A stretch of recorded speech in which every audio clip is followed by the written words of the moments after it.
Who was Henry VIII's mother? Everyone knows Henry VIII, but almost nobody knows the woman who raised him. Welcome back, history lovers. And if you're new here, hit subscribe and ring the bell so you won't miss out on stories like this. Now let's bring her to life. Elizabeth of York entered the world on February 11, 1466, right into the middle of the very chaotic, very exhausting Wars of the Roses. Her dad? King Edward IV, a 6 inches giant by medieval standards whose personality was equally large. Her mom? Elizabeth Woodville, the first commoner woman to marry an English king. Already, the drama was baked in. Elizabeth grew up in a royal household where one year she was living in luxury, and the next she was hiding in sanctuary with her mother, because the York-Lancaster rivalry refused to chill. Fun fact, Edward IV's court was famous for its lavishness, and little Elizabeth was surrounded by rich fabrics, music, dancing, and books. She was well educated, learning French, etiquette, music, and the whole prince's package. Contemporary writers loved describing Elizabeth. Chroniclers called her tall, fair, and exceptionally graceful, a kind of beauty that defined late medieval ideals. Even early Tudor playing cards modeled their queen card on her features. When her uncle escorted her brothers to the Tower, and the silence that followed offered no answers, the balance of Yorkist power shifted overnight. Soon after, her uncle Richard proclaimed himself king and declared that her parents' marriage had no legal standing, leaving Elizabeth no longer recognized as a princess. That turn of events didn't just change her childhood, it shaped the woman she would become for the rest of her life. After the fall of Richard III at the Battle of Bosworth in 1485, Henry Tudor became King Henry VII. But winning the crown was only step one. Keeping it was the real challenge.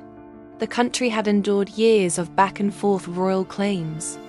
People were exhausted.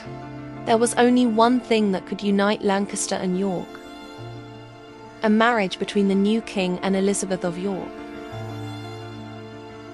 Their marriage took place in January 1486. And yes, this is where the famous rose symbol moment happens. Early versions of the united red and white Tudor rose appeared during Henry VII's reign, symbolizing peace between the two houses. The polished, iconic Tudor rose design we recognize today, the crisp layered one, became popular in Henry VIII's time.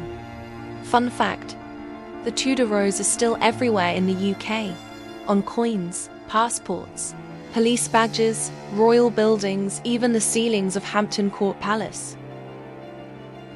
Elizabeth didn't get her coronation right away. Henry wanted his own claim to the throne to look strong and independent of Elizabeth's York blood before crowning her queen. She eventually received her coronation in 1487, after the birth of their first child, Arthur. A lot of people think Henry VII handled every decision alone, but Elizabeth had quiet diplomatic power.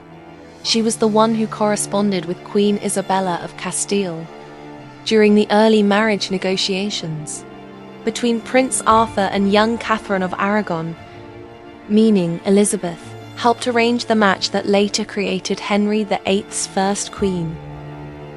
Foreign ambassadors actually noticed this. They wrote that Henry VII trusted her judgment sometimes more than the strong-willed Margaret Beaufort. If Margaret was the iron backbone of the Tudor dynasty, Elizabeth was the silk thread that held the public image together. Fun Tudor tidbit: there are even records of Henry referencing the Queen's advice, which is surprisingly rare for that era, a subtle but real sign of partnership. Here's something historians agree on. Henry VII may not have started as a romantic match, but he and Elizabeth eventually developed a real affection for one another. They slept in the same bed frequently, not typical for arranged royal marriages. Their letters show respectful cooperation. And the biggest sign? After she passed, Henry never remarried, even though politically he absolutely should have. One of the most enjoyable details in her household accounts is her wardrobe spending. Elizabeth had excellent taste. Rich fabrics, jewel-toned gowns, intricate embroidery, and she invested in them. Conservatively, she spent more on fashion in a year than Henry spent on some state ceremonies. Fun Tudor tidbit: some of her gowns required entire teams of royal embroiderers, and their records survive. So we know she favored crimson, deep blue, and gold.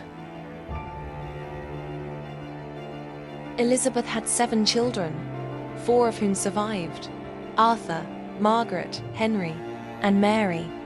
Each one shaped European history in their own way.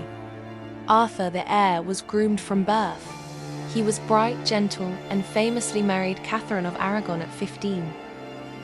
Margaret married James IV of Scotland, eventually becoming the grandmother of Mary, Queen of Scots.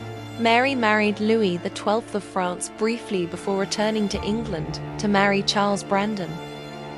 And then there was Henry, the Spare, who was raised with more freedom, more arts, and more leisure than his older brother.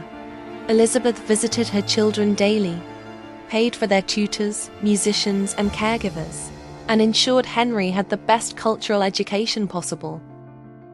Fun fact: Henry VIII inherited his height and athletic build from Elizabeth's tall York relatives, not Henry VII.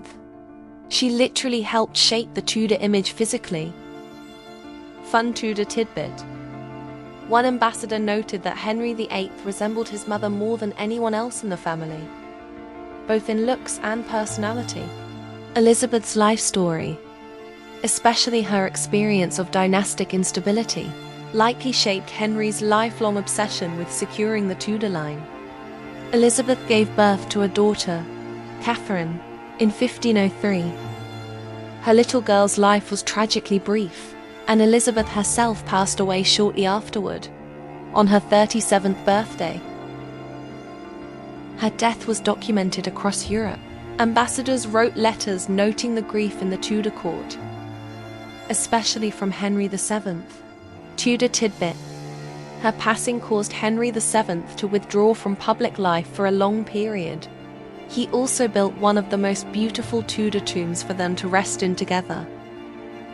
Elizabeth lies beside Henry VII in Westminster Abbey, their gilt bronze effigies resting atop a beautifully crafted black marble tomb designed by Pietro Torrigiano.